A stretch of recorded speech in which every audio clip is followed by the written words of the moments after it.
rasa manis alami, hanya 0 kalori per saji. Tropicana Slim Stevia.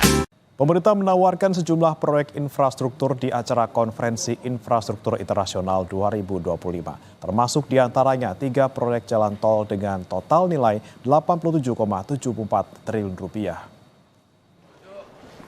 Konferensi Infrastruktur Internasional 2025 digelar di JICC Jakarta pada 11 sampai 12 Juni 2025 yang diinisiasi oleh Kemenko Infrastruktur dan Pembangunan Kewilayahan.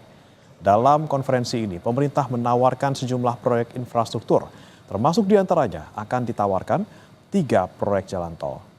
Ketiga proyek jalan tol itu diantaranya ada Tol Gilimanuk-Mengwi, Tol Pejagan Cilacap, serta Tol Sentul Selatan Karawang dengan total nilai Rp87,74 triliun.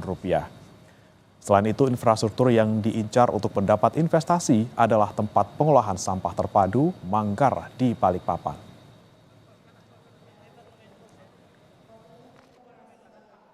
Jadi kita ingin menghadirkan sebuah acara yang kompak. Kita ingin secara khusus menyampaikan kepada siapapun yang memiliki ketertarikan untuk menanamkan modalnya di Indonesia dengan menunjukkan proyek-proyek yang akan dijalankan 5 tahun ke depan.